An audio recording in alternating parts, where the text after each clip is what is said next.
What does that involve? So the People of Color Psychedelic Collective, we are a volunteer-based, remote-based organization. We do education and community building for people of color interested in psychedelics and ending the war on drugs.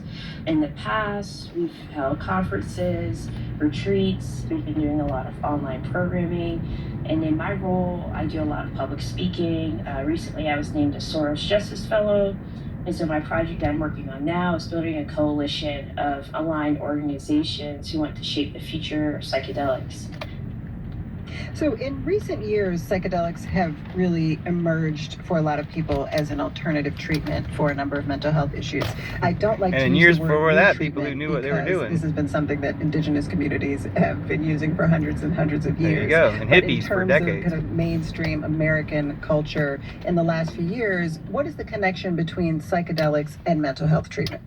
I've been involved in drug policy reform, psychedelics for about 10 years now, and I've seen a recent increase in the past 2 or 3 years with more and more people talking about psychedelics for mental health.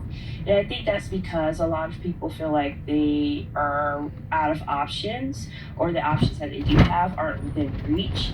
And psychedelics seems like a tool that people can easily access to use to take control of their mental health. And they can be better And when you tools than say, some of the they've ones that are tried other offered. treatments, that's what I hear the most often when I talk to people about this, is that people have tried the kind of traditional pharmaceutical route and they've found that it for a number of reasons, it just hasn't worked for them.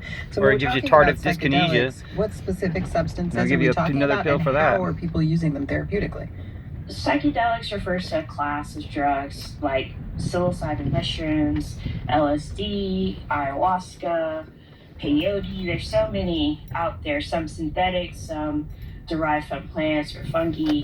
Right now, there are therapeutic models being developed by researchers. I used to work for an organization called MAPS, a Multidisciplinary Association for Psychedelic Studies, and their primary focus was MDMA assisted psychotherapy for people with PTSD. That's been at the forefront of a lot of people's minds, and their therapeutic model is basically two therapists working with one patient